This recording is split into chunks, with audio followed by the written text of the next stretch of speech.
எல்லாருக்கும் வணக்கம். நான் உங்கள் ஸ்ரீ. இந்த திருமண நாள் மற்றும் பிறந்த நாள் காணும் அனைவரும் எல்லா நலங்களும் எல்லா வளங்களும் பெற்று நீடூழி வாழ நான் இறைவனை பிரார்த்திக்கிறேன். உங்கள் கனவுகளும் லட்சியங்களும் விரைவில் ஈடேற வேண்டும் என்று நான் இறைவனை பிரார்த்திக்கிறேன். உங்களுடைய மேலான ஆதரவிற்கு என்னுடைய பணிவான நன்றியினை தெரிவித்துக் கொள்கிறேன். வாங்க இப்போ வீடியோக்குள்ளே போகலாம். மழை காலம் வந்தால் தக்காளி அழுகி போயிடும்.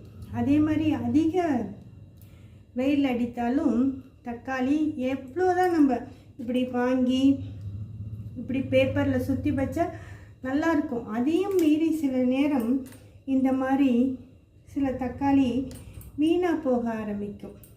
அதை நம்ம காசை போட்டு வாங்கிட்டு தூக்கி போட கஷ்டமாக இருக்கும். அதனால் நீங்கள் என்ன பண்ணுங்கன்னா, இந்த வீணாக போன பகுதிகளெலாம் மட்டும் கட் பண்ணி எடுத்துட்டு ஒரு மிக்ஸி ஜாரில் போட்டு நல்லா விழுத அரைச்சி இந்த மாதிரி ஐஸ் ட்ரேயில் ஸ்டோர் பண்ணி வச்சுக்கோங்க. அல்லாட்டி ஏதாவது கண்டெய்னரில் போட்டு வச்சுக்கோங்க. தக்காளி விலை ஏறும்போது நம்மளுக்கு இது நல்ல பலனை கொடுக்கும். அந்த விழுதுலேருந்து எடுத்து ரசத்துக்கு கரைச்சிக்கலாம், குழம்புக்கு சேர்த்துக்கலாம். இந்த மாதிரி பண்ணலாம். ட்ரை பண்ணி பாருங்களேன்.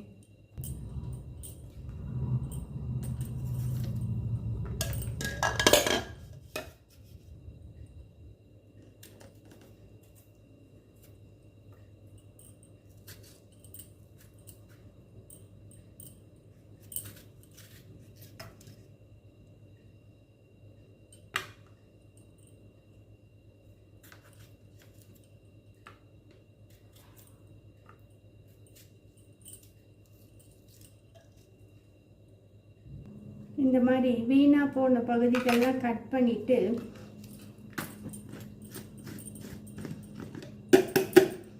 இந்த மாதிரி பேஸ்ட்டாக அரைச்சி ஸ்டோர் பண்ணி வச்சிட்டிங்கன்னா வேணுங்கிறப்ப அப்படியே வேணுங்கிற அளவு எடுத்து ரசத்துக்கோ குழம்புக்கோ போட்டுக்கலாம். ட்ரை பண்ணி பாருங்களேன். இதை நல்லா ஃப்ரீசரில் ஸ்டோர் பண்ணி வச்சிட்டிங்கன்னா ரொம்ப நாளைக்கு கெட்டு போகாது.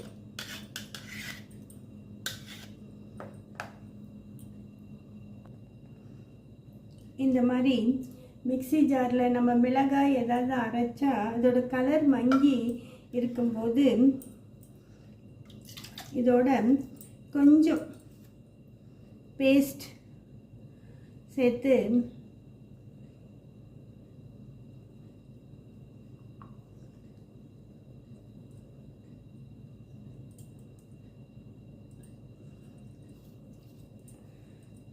மிக்ஸி ஜாரை ஒரு பல்ஸ் மோடில் வச்சு ஓட்டி எடுத்திங்கன்னா இந்த கலர் மிளகாய் அரைச்சது தக்காளி அரைச்சது இந்த மாதிரி கலர் இதில் ஒட்டி இருக்கிறது சரியாயிடும். ட்ரை பண்ணி பாருங்களேன். இது கூடவே நீங்கள் கல் உப்பு சேர்த்து சுற்றி எடுத்திங்கன்னா பிளேடும் ஷார்ப்பன் ஆகிக்கும். ட்ரை பண்ணி பாருங்களேன். அந்த மிளகாய் தக்காளியெல்லாம் அரைச்சி டல்லாக இருந்த இது எவ்வளோ டிரான்ஸ்பரண்ட்டாக இப்போ கிளியராக இருக்குது பாருங்கள். இதை வாஷ் பண்ணி காமிக்கிறேன். அப்போ உங்களுக்கு நல்லா தெளிவாக தெரியும். இப்போ நான் வாஷ் பண்ணிட்டு வந்துட்டேன். கிளியராக இருக்குது பாருங்கள். டல்லாக இருந்த மிக்ஸி இப்போ கிளியராக ஆயிடுச்சு பாருங்கள். ட்ரை பண்ணி பாருங்களேன். நாம் இந்த மாதிரி ஜூஸ் பேக்கெட்லாம் வாங்குவோம். வாங்கிட்டு குடிச்சிட்டு இதை தூக்கி குப்பையில் தான் போடுவோம். தூக்கி போடுறதுக்கு முன்னாடி இந்த மூடியை எடுத்து வச்சுக்கோங்க. இது நமக்கு நிறைய இடத்துல நல்லா பயன்படும், யூஸ் ஆகும். இதோட இந்த இதை எடுத்துட்டு இதை நான் ஏற்கனவே கட் பண்ணி வச்சுருக்கேன். இப்படி எடுத்துக்கோங்க. இந்த மாதிரி மூடி. இந்த 2 டெட்ரா பேக்கெட்டும் நம்மளுக்கு வேஸ்ட், தூக்கி குப்பையில் தான் போடணும். இதை நம்ம எதுக்கு யூஸ் பண்ணலான்னா, இந்த மாதிரி நம்ம கவர் ஏதாச்சும் ஓப்பன் பண்ணிட்டோம்னா திருப்பி நம்ம ரப்பர் பேண்ட் போட்டு வச்சுருப்போம். இல்லைன்னா இந்த மாதிரி கிளிப்புங்க தான் யூஸ் பண்ணுவோம். அதோட இது நல்லா நமக்கு யூஸ் ஆகும்.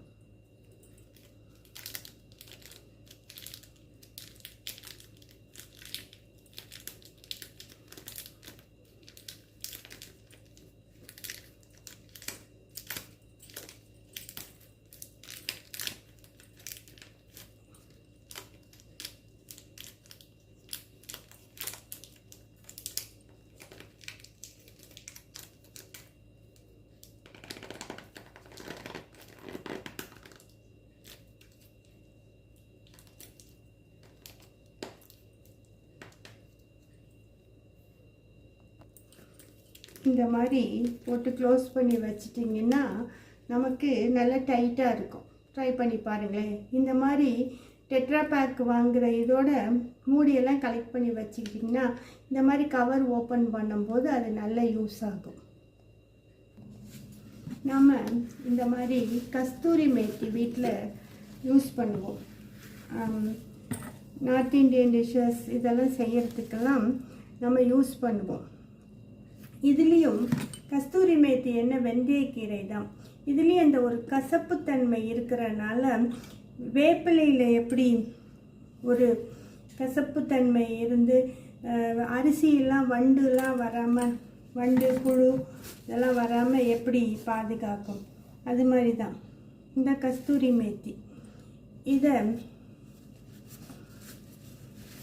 வேப்பிலையை எப்படி இந்த மாதிரி பேக் பண்ணி நம்ம அரிசிகளுக்கு இடையில போட்டு வைப்போமோ அது மாதிரி இந்த கஸ்தூரி மேத்தியும் இந்த மாதிரி ஒரு டிஷ்யூவில் சுற்றி இதுக்கு ஒரு கசப்புத்தன்மை இருக்கிறனால வண்டுகளுக்கு அந்த வாசம் பிடிக்காது. இந்த மாதிரி நம்ம பாசுமதி ரைஸ், சீரக சம்பா இதெல்லாம் வாங்குகிற பாசுமதி ரைஸ்லாம் இப்படி வாங்கி நம்ம போட்டு வச்சுருக்கிறதுல இந்த கஸ்தூரி மேத்தியை போட்டு வச்சிங்கனாலும் வண்டு புழு பூச்செல்லாம் வராது. ட்ரை பண்ணி பாருங்களேன். நாம் கவர் ஏதாச்சும் போட்டு கவரில் இப்படி தான் முடிச்சு போடுவோம். அடுத்தது இன்னொரு முடிச்சு போடுவோம். அது சில நேரம் நம்மளால் ரெண்டாவது முடிச்சு போடும்போது அந்த முடிச்சை எடுக்க கஷ்டமாக இருக்கும். அப்படி இருக்கும்போது நீங்கள் இந்த இப்படி பிடிச்சிக்கோங்க.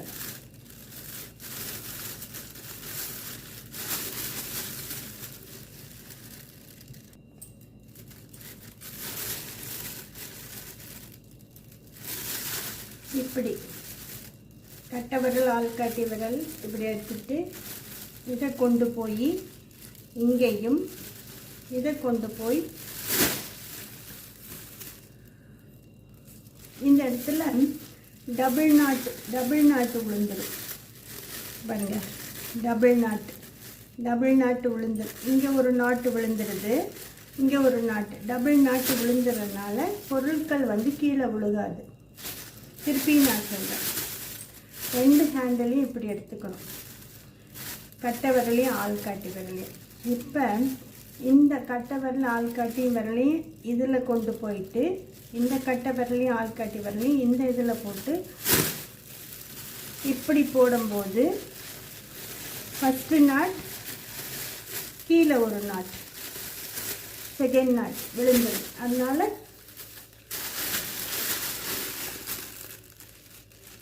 உழுகாது. ட்ரை பண்ணி பாருங்களேன்.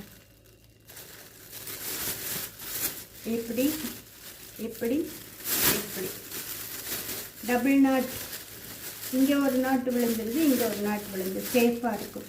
அப்புறம் பிறந்த குழந்தைகள் ஒரு 3 மாதம் 4 மாதம் இருக்க குழந்தைகளை காலையில் இளம் வெயிலில் அவங்கள படுக்க அந்த சன்லைட் உங்கள் வீட்டில் எங்கே வருதோ அங்கே படுக்க வைங்க. விட்டமின் டி குழந்தைங்களுக்கு கிடைக்கணும். இன்றைக்கி விட்டமின் டி டெஃபிஷியன்சினால தான் நிறைய பிரச்சனைகள் வருது. ஈவன் டாக்டர்ஸ்க்கு கூட விட்டமின் டி டெஃபிஷியன்சி இருக்குது. ஏன்னா எல்லாருமே வெயில் படாமல் ஏசியிலே இருக்கிறோம். அதனால் எல்லாருக்கும் விட்டமின் டி டெஃபிஷியன்சி இருக்குது. அதனால் முடிஞ்ச அளவுக்கு நீங்களும் காலை இளம் வெயிலில் எக்ஸ்போஸ் ஆகுங்க. குழந்தைகளை வீட்டில் எங்கே சன்லைட் மார்னிங் வருதோ அங்கே படுக்க வைங்க, விட்டமின் டி கிடைக்கட்டும். இந்த வீடியோ உங்களுக்கு பிடிச்சிருந்தா உங்கள் ஃப்ரெண்ட்ஸ் அண்ட் ஃபேமிலிக்கு ஷேர் பண்ணி இந்த வீடியோவுக்கு ஒரு லைக் போட்டு எனக்கு எப்பயும் சப்போர்ட் பண்ணுங்கள். நன்றி.